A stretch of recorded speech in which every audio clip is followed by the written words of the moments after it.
Good afternoon and welcome. I am Luis Montoya, Chief Planning Officer at DART, here to share with you a proposed project that we have in Ankeny to do a pilot project to explore some innovative mobility concept called microtransit. I am going to go through just a really quick, hopefully 10-minute or less presentation to give an overview of the project. And then, but I invite you to leave comments as we go, and I'll be taking a look at those and trying to speak to them and answering questions and taking feedback at the end. Just a brief overview of DART. We operate a number of services. Our primary service that carries the most people is what we call fixed route. That's the big buses that you see traveling around on a set schedule and route. We also have a rideshare service that helps long distance commuters get to work and home. We have paratransit that serves people with limited mobility. And we have our on-call service, which is a curb to curb service that we have in some of our member communities.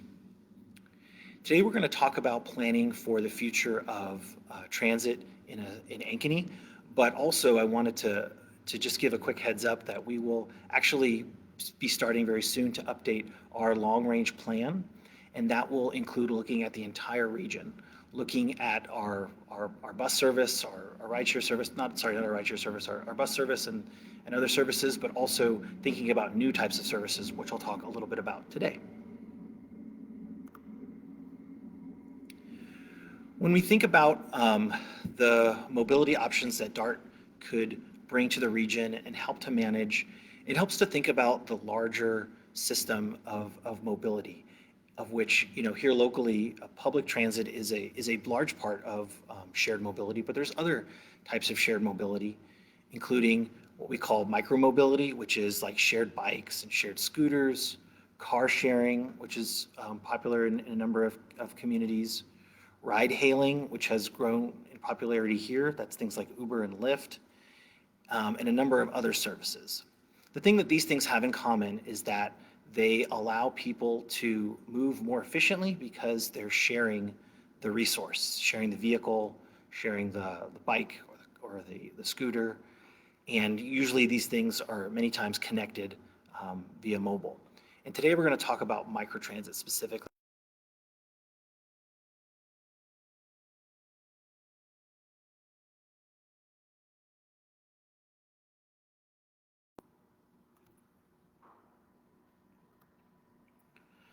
So microtransit is a type of service that has been growing in popularity in recent years, and it's really a way of taking advantage of a lot of the technology that is used on things like Uber and Lyft and applying them to transit vehicles.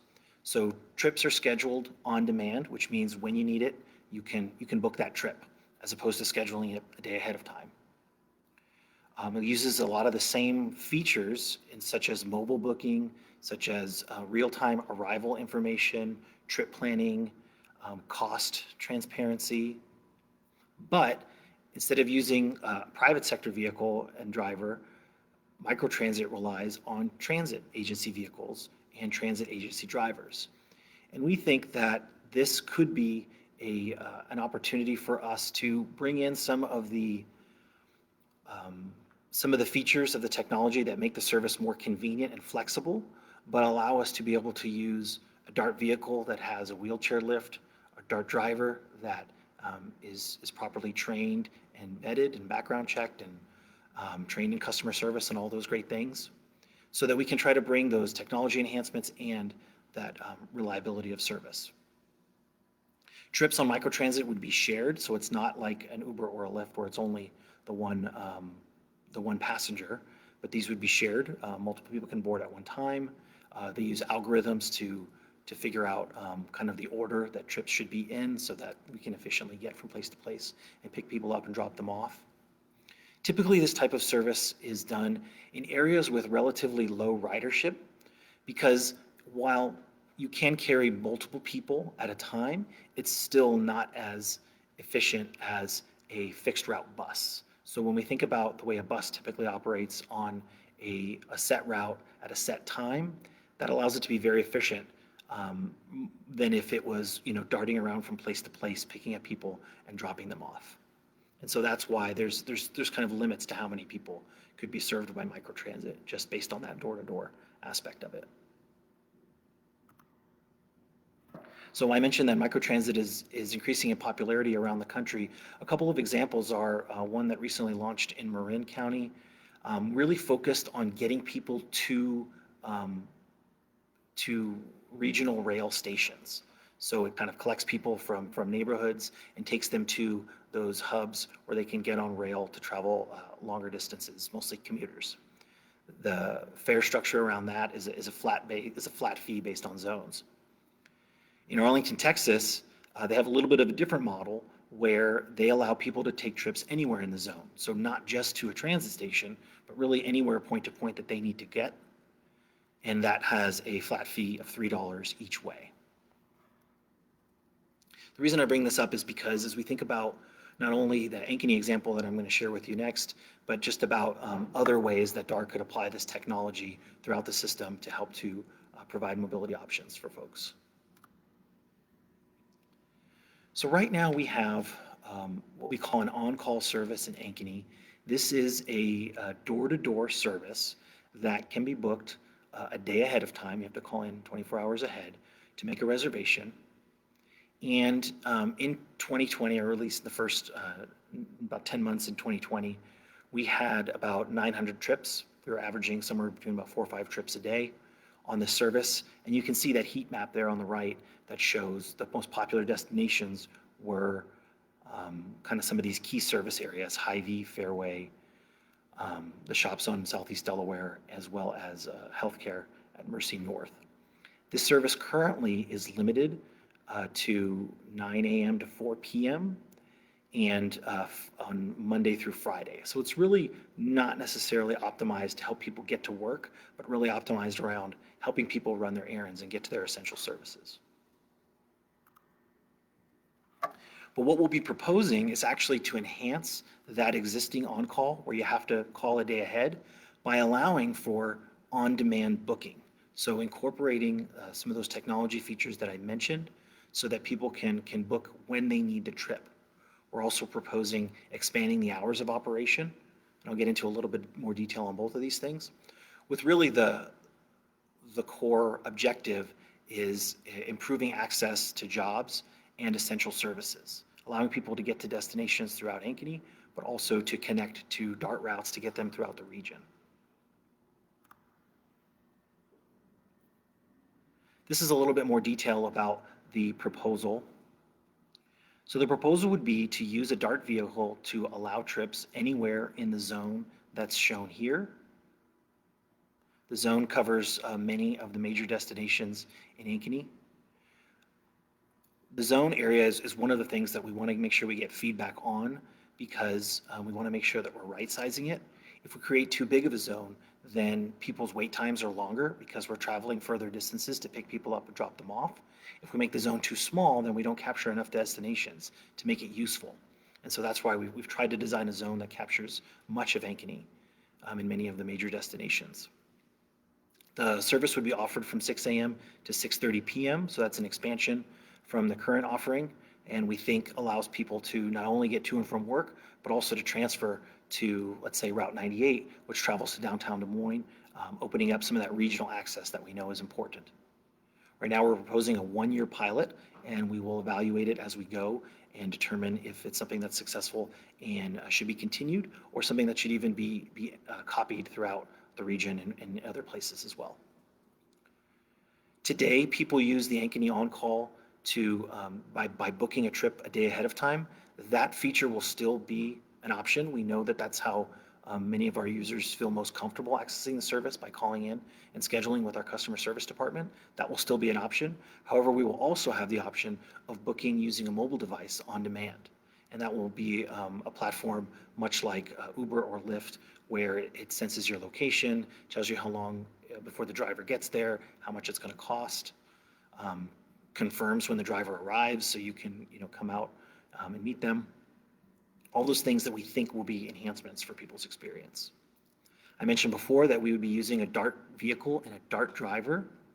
And right now we're planning on having one vehicle be available to service this area. And that'll be one of the key things that we're watching in this pilot, is how well does one vehicle do, um, how many customers are being served, what like wait times are, and that. And right now we're proposing to just keep the current on-call fare structure. So there's a lot of things we have to think about when we are planning a microtransit pilot. We want to think about what the customer experience is like, what their wait times are, their travel times, especially comparing them to the service today, because our hope is that we are making the service more efficient and effective and allowing people more flexibility as to when and where they travel. And so we want to make sure that we're observing that throughout the service. We also want to make sure that we're using resources wisely, and so we'll be, we've done our research about how much this is going to cost, but we also need to compare that to actual costs as we think about the procurement of software and what we pay for our vehicles and our drivers.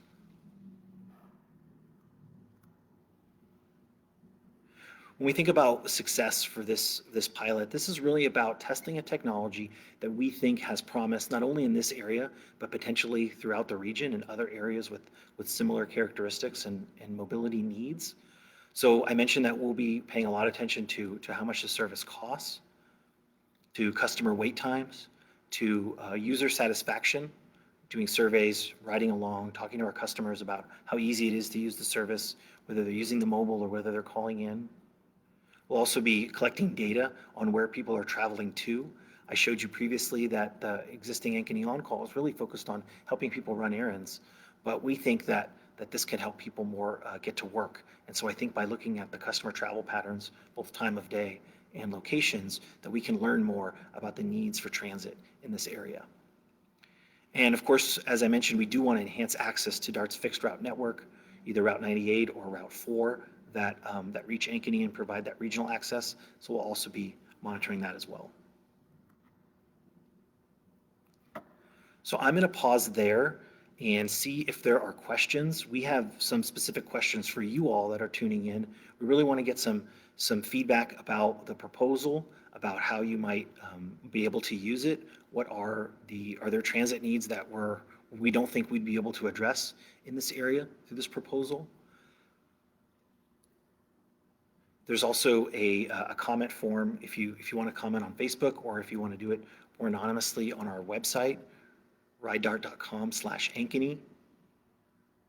There is an opportunity there to comment as well, and these same questions are posted to prompt you.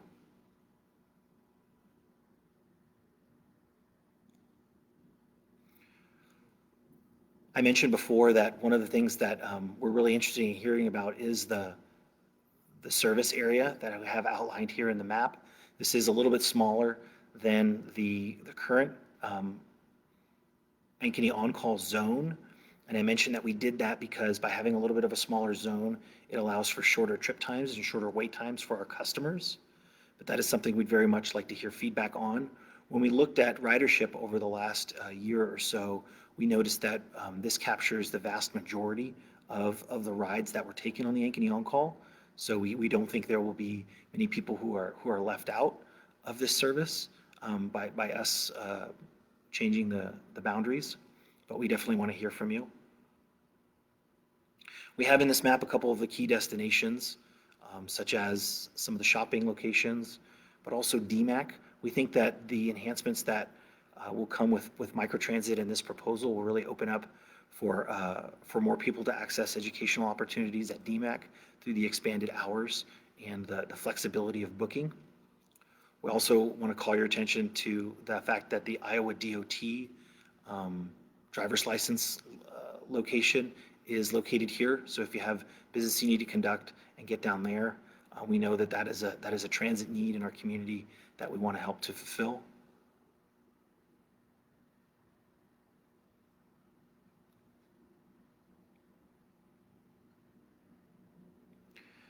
Before I wrap, I'll mention that this is one of two pilots that we're proposing. This microtransit pilot is in Ankeny. There's an additional pilot that's proposed for Urbandale, and you can learn more about that at ridedart.com/Urbandale. And And I invite you to take a look there. It's a little bit of a different proposal. I won't go into too much detail, but we have done some additional outreach around that, and there's more information that can be found on our website and on our Facebook.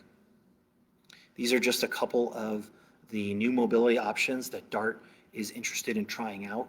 I mentioned that in the not so distant future, we are going to be doing a more comprehensive planning effort to look at our whole region and think about how we can enhance and improve our bus service, but also introduce more innovative services like this, especially as we think about some of the challenges in our community of coverage, of having service in the variety of places that people need to get, but also in the time of day that people need to get there, understanding the limitations of our current service and how can we responsibly use resources, but also enhance access to our entire region. And so there'll be more opportunities for feedback about other areas in our region.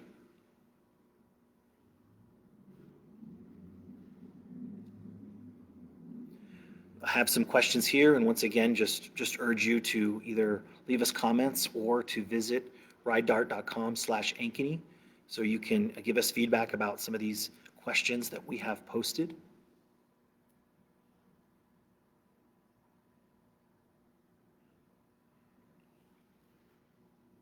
And so with that, I think I will wrap up. I believe I got any questions yet, but we will stick around and watch the feed, and we'll certainly continue to engage with you all. I want to appreciate you, share my appreciation with you for taking your time to learn about this proposal and providing me with your feedback. Thank you.